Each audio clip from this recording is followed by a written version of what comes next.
beauty community? I am so excited for today's episode. We have the one and only Becca Tilley joining us. Becca, I have been following along on your journey since you magically appeared on this little, show, The Bachelor, for 2 seasons. Yeah. 2 seasons. How many years ago is that now? I was talking about this the other day, and I think the second season aired in 2016. No, like an eternity. I know. Well, February feels like an eternity ago right now. So this is the longest effing year of our life that we are in right now. But regardless, even though it has been a few years since you've been on the show, you've been absolutely killing it. And you are the host of your own podcast, Scrubbing In with Becca Tilley Tanya Rad, which won a massive award this year, the People's Choice Award in 2018 and 2019. Yeah. Shut the front door. Like, you know what is going on. We are very, to be honest, it was the most unexpected thing. The first season, especially the first year that we got even nominated, we were up against like Oprah, Amy Schumer, Dax Shepard, like these massive podcasts. And we were just like, how cool that we are in the same category with these huge names. And then our Scrubbing In community just showed up 2 years in a row and won it for us. So. It is a testament to the amazing work that you're doing. And I feel like your ability to let people in on your life and just, to really share yourself with your audience.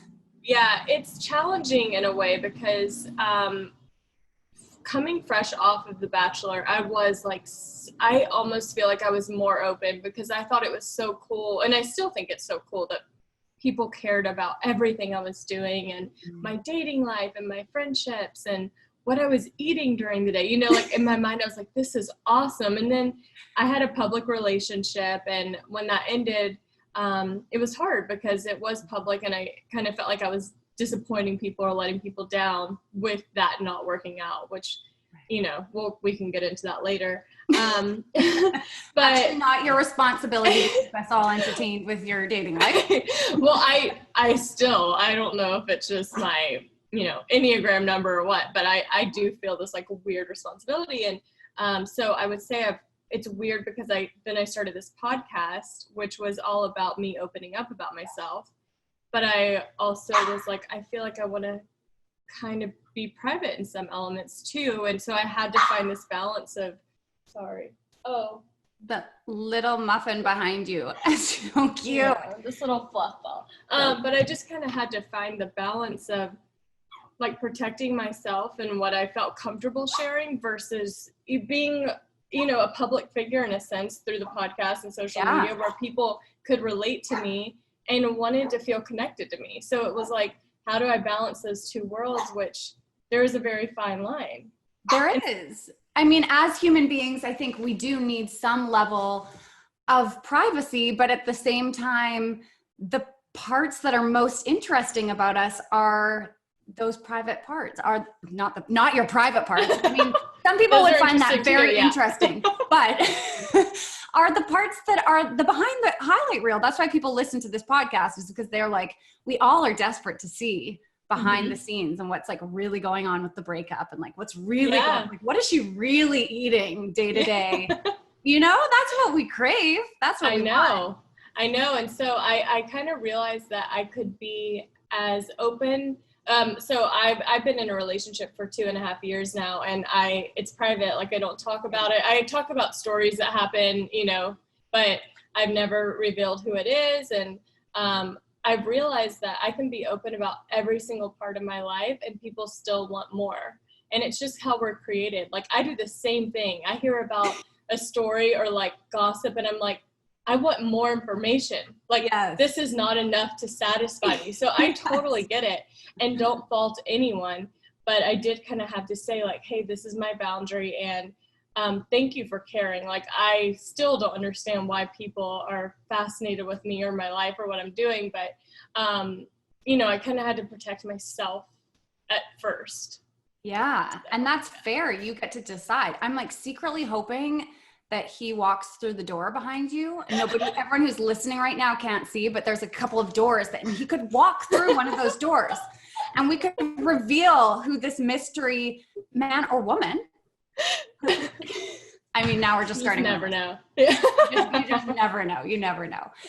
So, okay. I want to check in with you and see, sort of do a temperature check. How has 2020 been for you? So,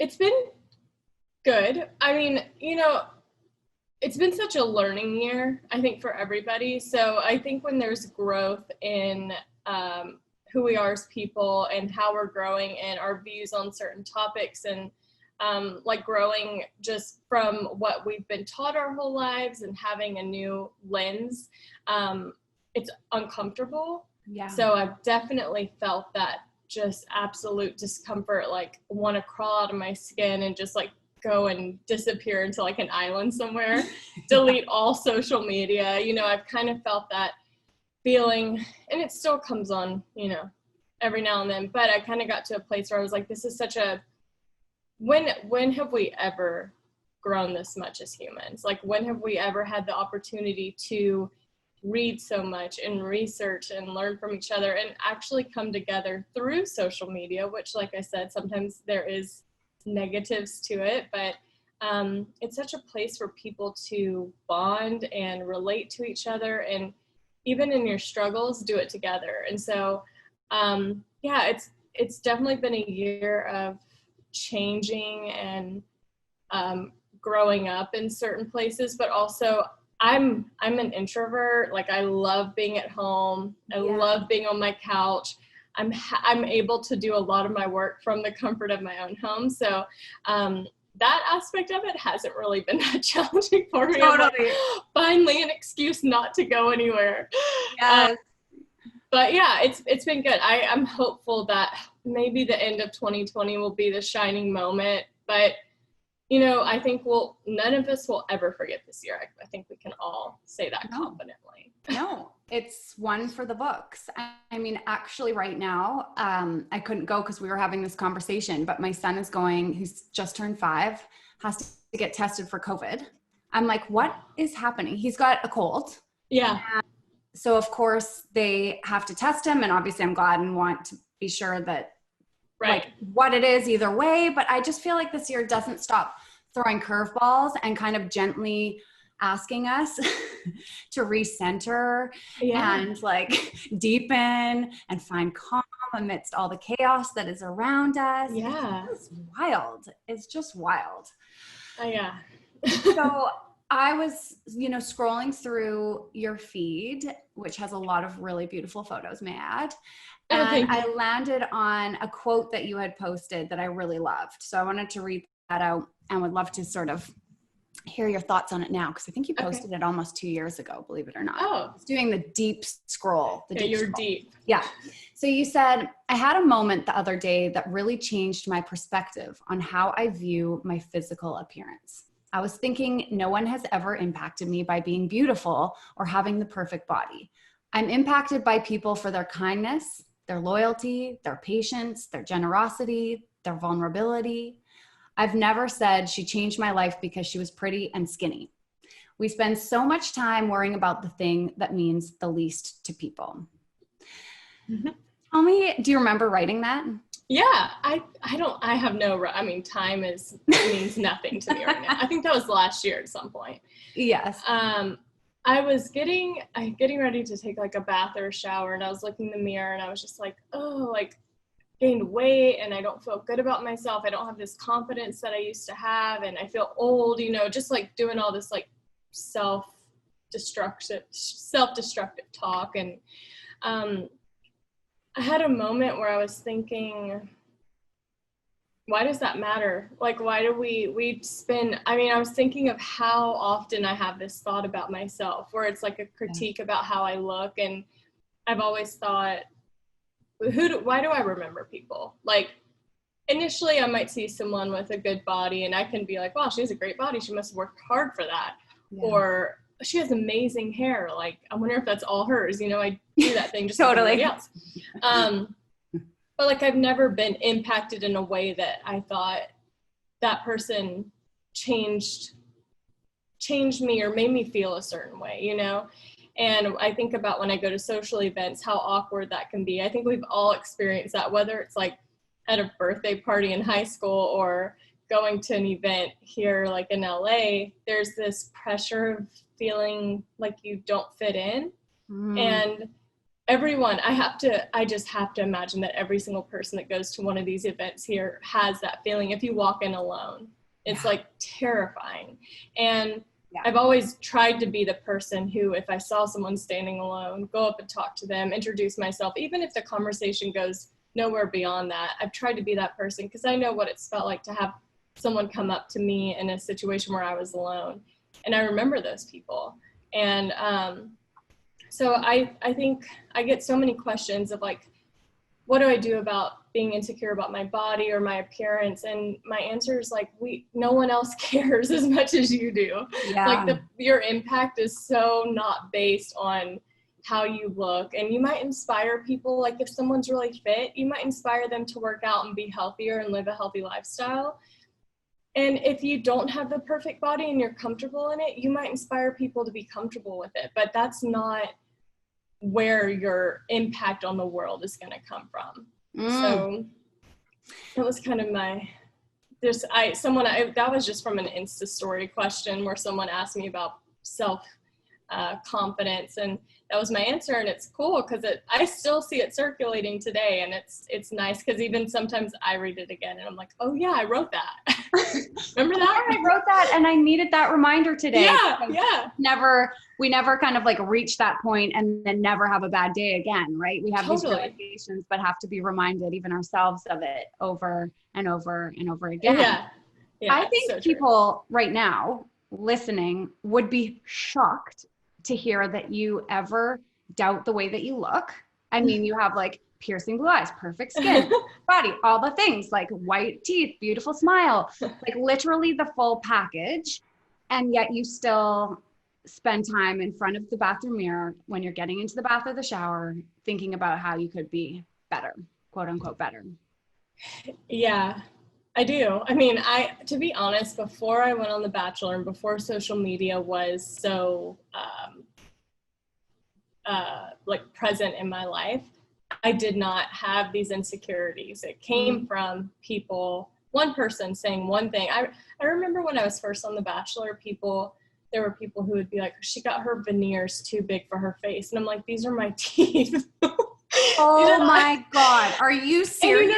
And in my head, I'm like, I've always been told that I have a great smile. It's always been something I've been so confident about. And then all of a sudden, a few people make rude comments. And then I'm thinking, it's something I think about, and it's just like, I have let myself be the victim of letting negative bully trolls get into my head and cause me insecurities that I've never had in my entire life. And I think that's kind of the harm with social media, is that it can bring on insecurities that maybe you never had until you post a photo and someone criticized you about it. Yeah. And I think a lot of times people criticize people just because they're miserable and they don't like something about themselves. So they say, I'm gonna hurt someone else because I'm hurting. Yeah. And I had to remind myself, a lot that hurt people, and it's not a reflection of me if they have something negative to say or, want to be a troll. It's just them. They're going through something. It's so much easier said than done when you see those comments. And I think people assume that celebrities are immune, like they don't read their comments, or they just have this armor around them so it doesn't get in, it doesn't impact you. But you see them and it plants little seeds, as you said, that then you can't unsee after somebody's, mentioned something about that. And, we do it even within ourselves. I remember talking to Caitlin, who Caitlin Bristow. Mm-hmm. She said on her interview, I'm like so self-conscious about my face not being symmetrical. Like one eye is smaller than or lower than the other. I can't even remember because I never noticed it on her. I've never seen it. And then that evening I was looking in the mirror and I was like, holy shit, one half of my mouth goes way up and the other one, like my face isn't symmetrical either. So we create these conversations and cycles among women where all of a sudden you see something. And now it's like every time I watch myself on video, I'm like, you have an Elvis lip, Erin. Like, get that lip under control. Isn't it weird though?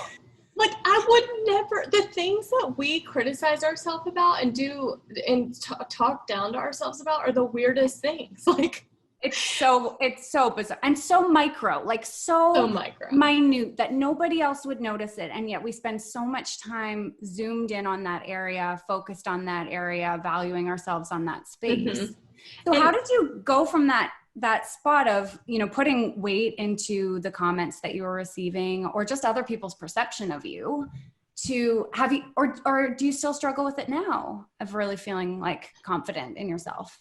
I'm definitely a lot more confident, you know, once I got past that,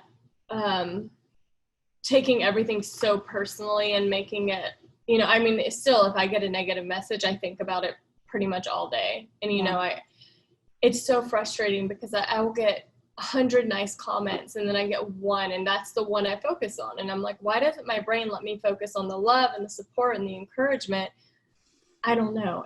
I don't know if that's how we're all made or if it's just how my brain works, but I don't know if it's just getting older. And I also feel there's so many accounts now that are so vulnerable and people talking about their insecurities and the things that have always kind of been, we need to cover that up with a filter or edit. People are saying like, no, I do have cellulite, just like 90% of women have cellulite. Yes. And it's fine.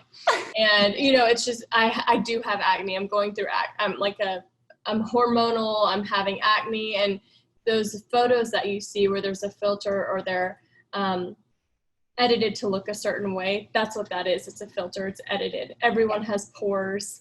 Everyone has things about them. And so I think seeing people talk about it more made me feel like, oh, there's power in that vulnerability. And I remember having a moment of thinking, it's so weird that that just being a human being is considered brave, because our whole society is based on looking perfect and having the perfect body. Like, I remember looking at my body and being like, why doesn't my waist go down to 5 inches wide? You know, I was like, can my body do that?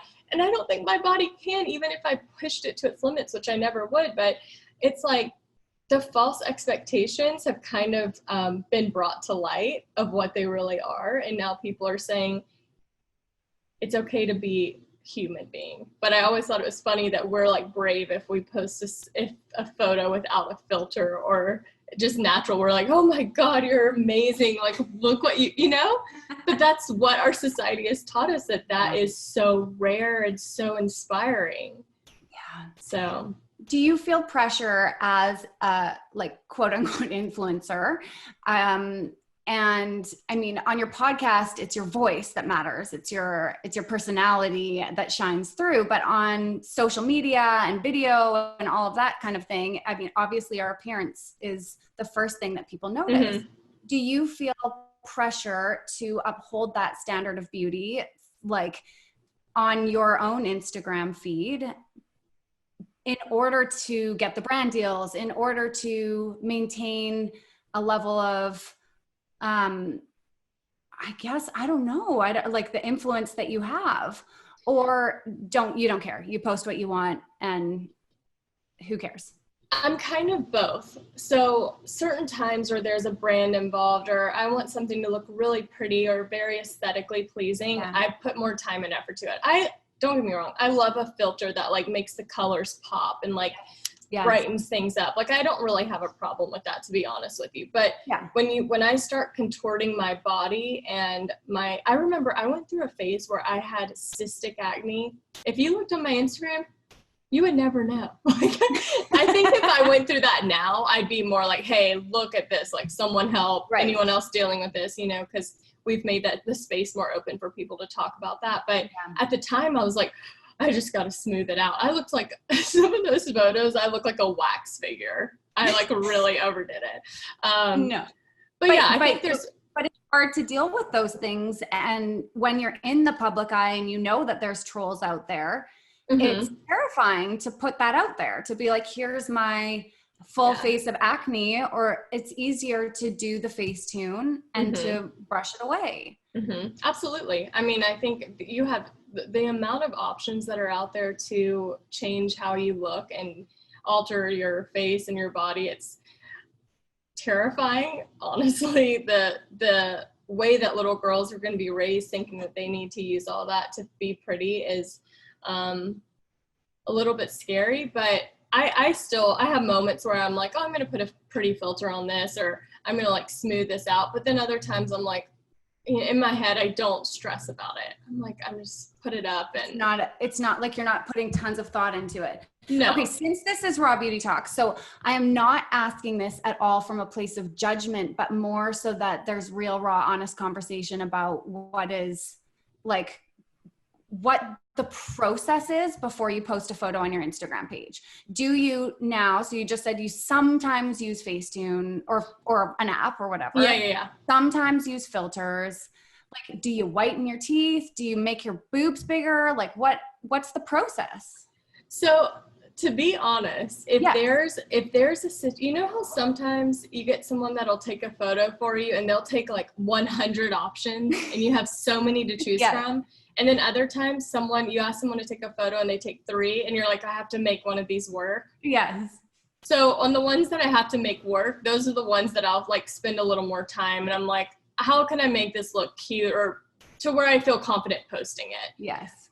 I've tried not to alter my body or like skin as much as possible when I'm doing like just everyday photos, just because I'm like, why?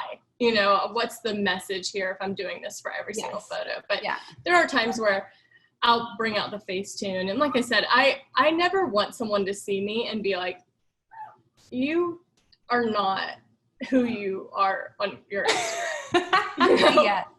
Like, there's times where you see people and you're like, is that who I think it is? And not in a, like, I'm not trying to even say that in a judgmental way, but just in a place where it shows how much people feel the pressure to change what they look like. That's it. That's all it is. And I guess I've always been fascinated as somebody who was so impacted by the images I was seeing at the time when I was in high school. It was like magazine images. And now we have the girls today, including ourselves, it's social media and it's like all these images that we're seeing. And so I'm so fascinated, you know, that younger version of me would have died to have like talked to someone like you and been like, can you just tell me like what goes on behind the scenes in order to create images? And I think it would have been so freeing for me to know, okay, like Becca is obviously stunning and you literally need to do nothing at any point to your pictures. But hey, like she also sometimes does add a filter in and she does like about her outfit and she has had moments where there were insecurities there and she's like wiped away the whatever it is. Yeah. It's weird though, because even just recently, I took photos and in the photos, I was like, my arm looks fat. You know, I did this. Sorry, I don't know what she's doing. No, it's all good. We welcome dogs on the show. Yeah. She's trying to steal your moment. She's not welcome if she's being bad. So, and then I was like being all insecure about a photo that was just like, you know, maybe a bad angle. Maybe my arm did look bad. I don't know.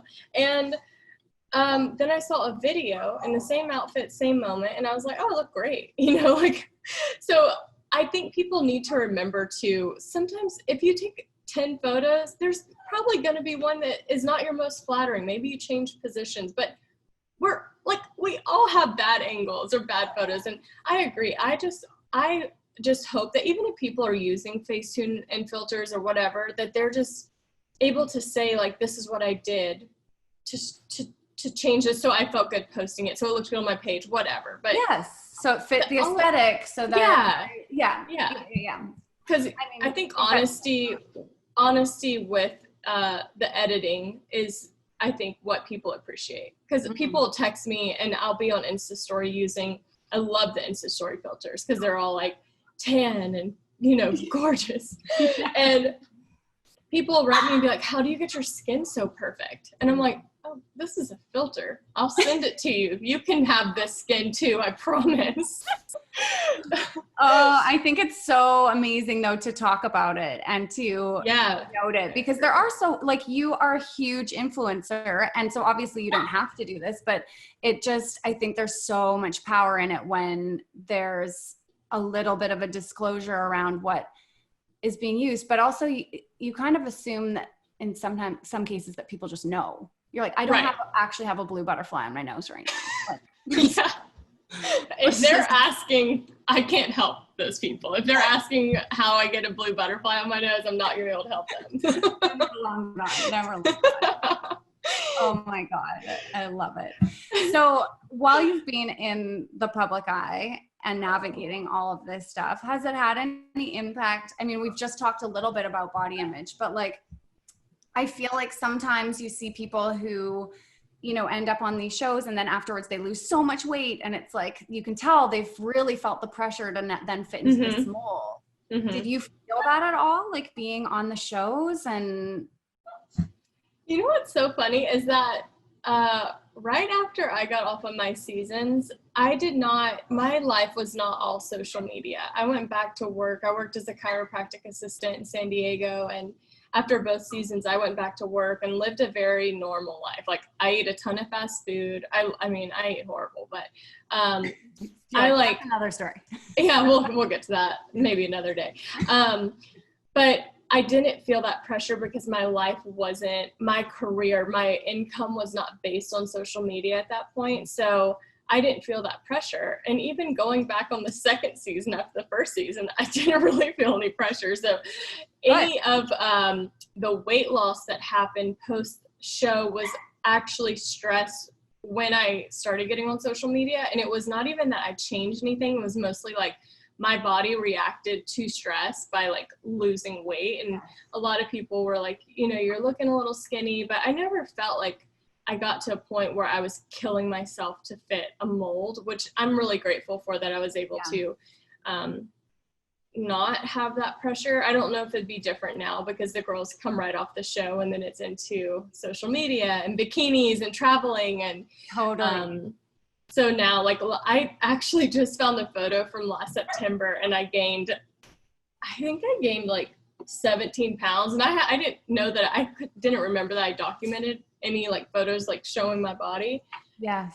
And I just found it today and going through photos, and I was shocked. I was like, wow, I almost was just, it looked like I just wasn't like being healthy. I was, I think I was kind of insecure.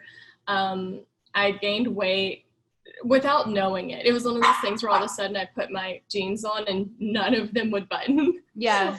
Or they buttoned, but they looked like they were about to rip. Pop open.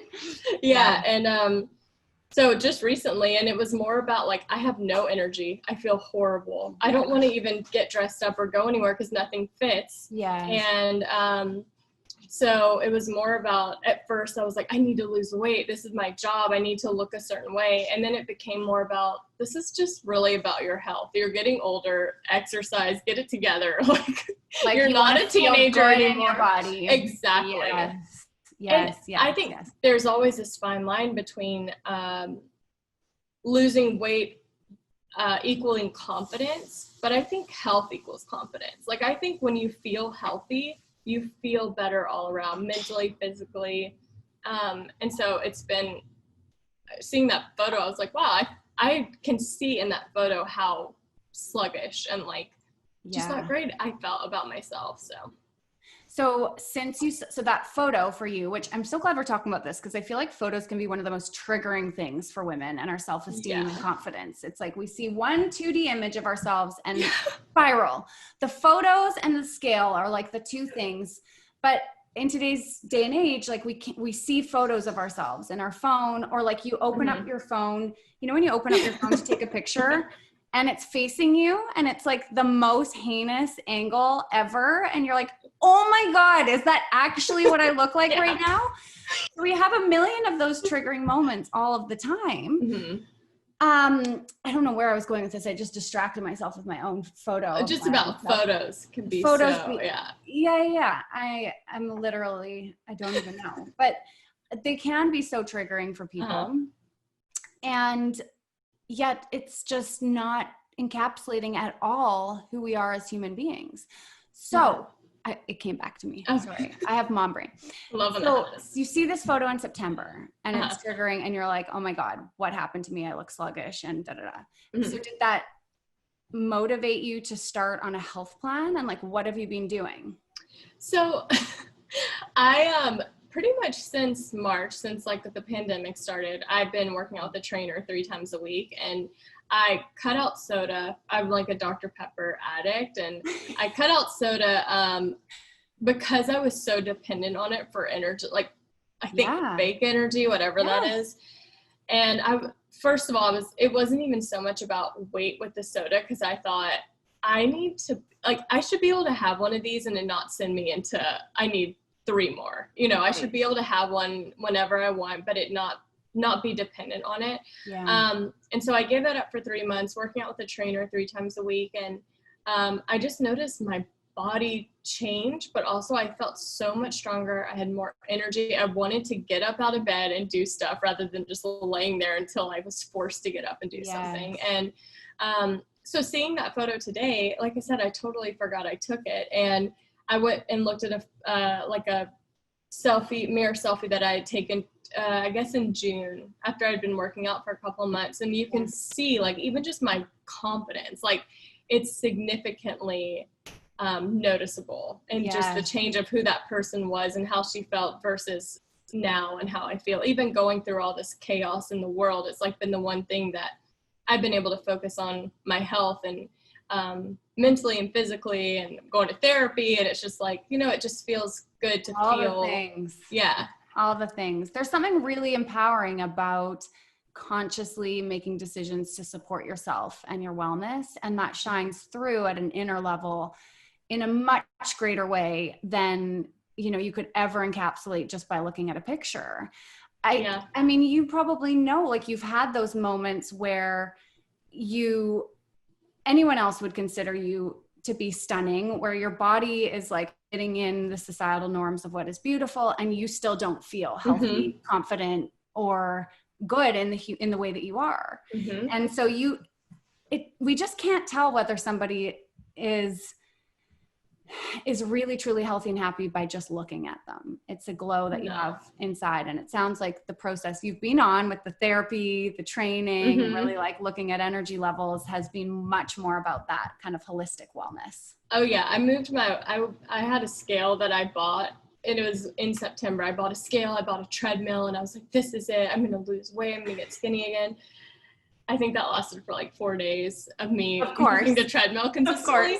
And I finally, like just recently, I moved the scale into the other bathroom. I'm like, I don't need that. Like, if I want to see like, oh, that's interesting to look at the difference, that's great. But I don't want to rely on this number to determine if I feel good about myself.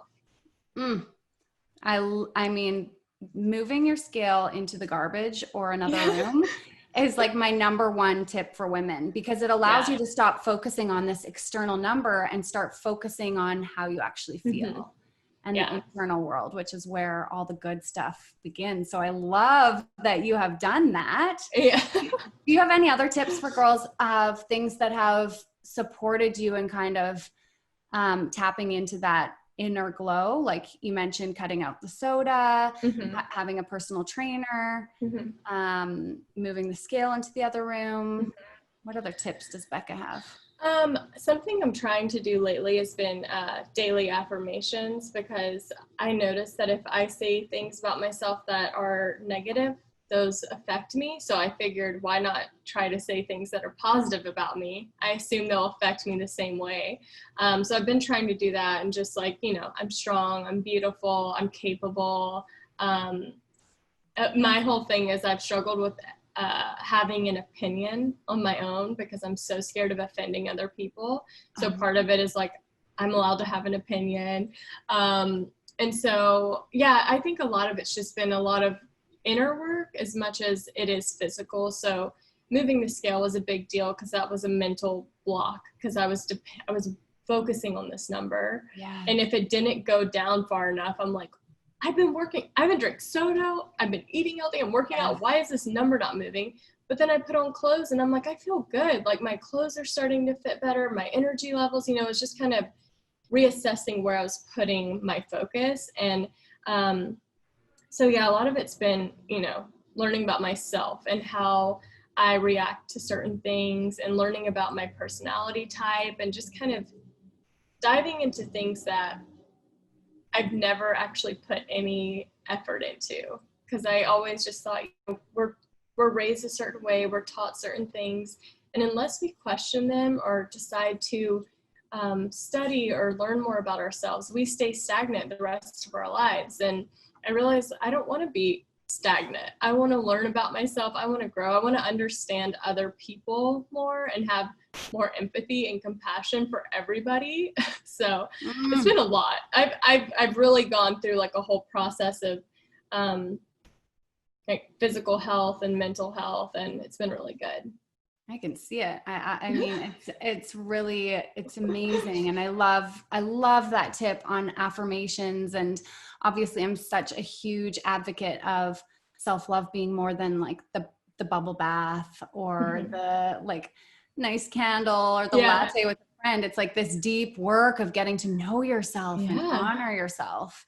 So question for you, what is something that you have an opinion about right now that you feel a little bit nervous about sharing?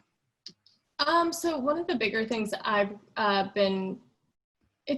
guess the opinion's about anything. Literally, I made a list of my ranking Taylor Swift's albums yesterday, and I got so much backlash for where I put certain albums.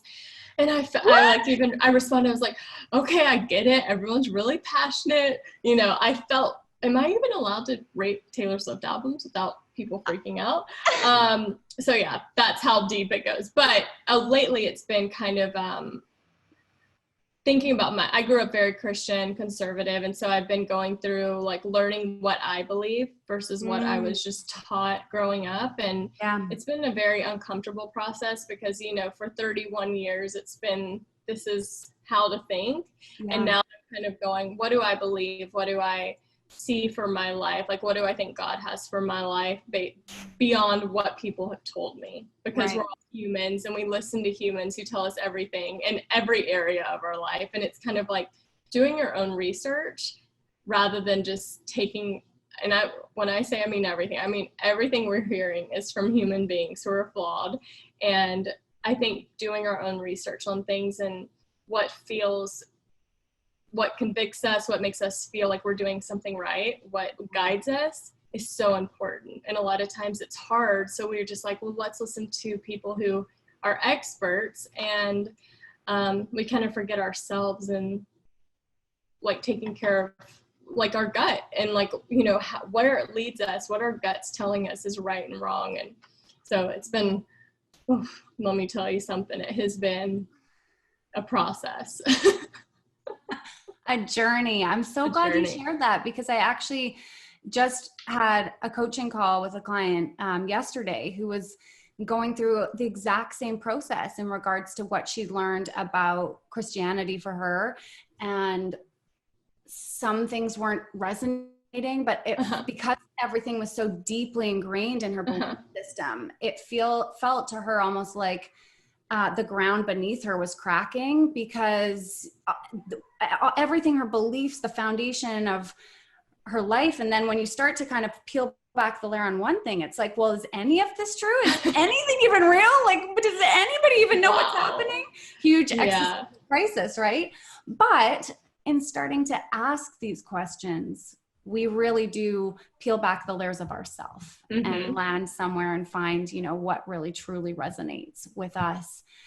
I mean, you're speaking my language today. I feel like you're over there in your space doing so much work on yourself, and not that you need to, like, but just out of curiosity and about, really showing up in your best self. It's amazing and inspiring.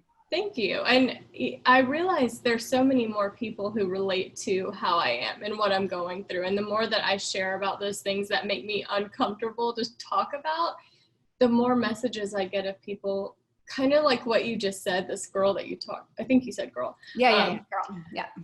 That it's like you're peeling back these layers, and it does. Like, I have had that feeling of the ground falling out, but so it literally, it's like an internal earthquake of everything just kind of like crumbling. And but yeah, I realized that everyone, anything that you're going through, I guess I would tell people, anything that you're going through that feels scary and unsettling, there's so many other people that are going through it. So your fear of feeling like the only one is not real, because everyone's going through stuff. Well, my last question to you was if you could send an email to every woman of the world that would land in her inbox, and that was the last message that they would ever get from you. My shirt just flapped open. Bra was fully exposed, so you can come watch the YouTube video if you want to see that. But if you wanted to leave one message for women, what would it be? I mean, I think you just answered it, but I'll give you another shot if you want to elaborate or add anything in there.